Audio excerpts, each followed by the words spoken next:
सरकार ने हर चीज़ के दाम बढ़ा दिए हैं, हर चीज़ का, गैस का, मतलब आप बस ये समझो कि अगर किराया कम है।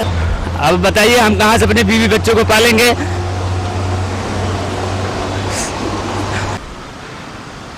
नमस्कार, बात मुद्दे की में आपका बहुत बहुत स्वागत है और मैं हूं सुरेश झा। महंगाई का भी देश में एक मुद्दा हुआ करता था जिसके सहारे चुनाव जीते भी जाते थे और हारे भी जाते थे। आपको याद होगा कि जिसमें स्वर्गीय सुषमा स्वराज दिल्ली की मुख्यमंत्री हुआ करती थी, उसमें प्याज के दाम 10 रुपये से बढ़कर 15 रुपये हो चुके, यानी कुछ दाम बढ़ गए थे प्याज के। उसमें मुख्यमंत्री सुषमा स्वराज थी जिनकी प्याज की कीमतों को लेकर सरकार चली गई थी। लेकिन अब देश में महंगाई का मुद्दा नहीं रहा है, जिसमें प्रधानमंत्री नरेंद्र मोदी जब चुनाव लड़ रहे थे 2014 में, तब उनका एक नारा था कि अच्छे दिन आने वाले हैं। लेकिन आज देश में जो हालात हैं वो किसी से छिपे नहीं है।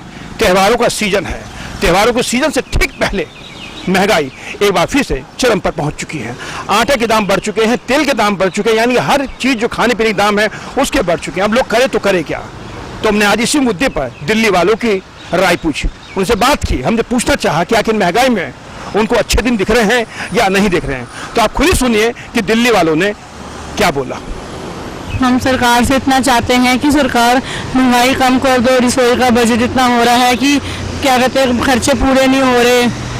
आप तनख्वाह कम कर रहे हो, खर्चे पूरे नहीं हो रहे, रसोई की बजट नहीं हो रहा। इतना गैस बढ़ा दिया आपने, हर चीज़ बढ़ा दिया, सब्जी के दाम, दालों के दाम, सब कुछ आपने बढ़ा दिए। क्या करें, कहाँ जाएं अपने बच्चों को लेके हम।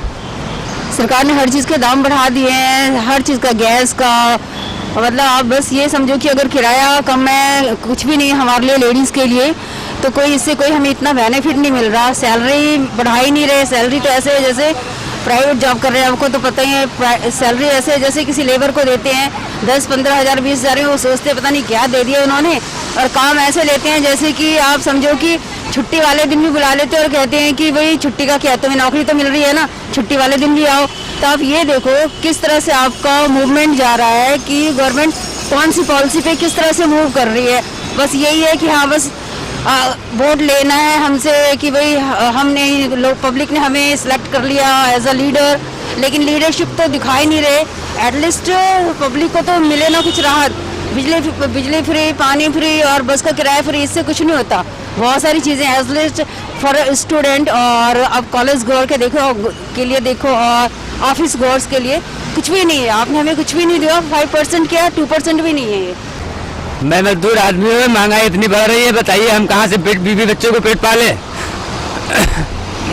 सरकार से गुजारिश है कि मजदूरी महंगाई कम करे। अब बताइए हम कहाँ से अपने बीवी बच्चों को पालेंगे। साल 2014 आपको याद होगा, भाजपा के स्टार कैंपेनर थे नरेंद्र मोदी, और उन्होंने देशवासियों को एक नारा दिया था कि अच्छे दिन आने वाले हैं। और अच्छे दिन के लालच में तमाम देश के लोगों ने, खासकर युवाओं ने, भाजपा को अपना समर्थन दिया था। लेकिन आज देश में अच्छे दिन लोग ढूंढ रहे हैं। त्योहारों से ठीक पहले महंगाई बढ़ जाना तो कहीं ना कहीं आम आदमी के जेब पर एक बहुत बड़ा डाका है। प्रधानमंत्री चुप है, मंत्री चुप है, तमाम नेता चुप है। महंगाई के मुद्दे पर कोई बोलने को राजी नहीं है।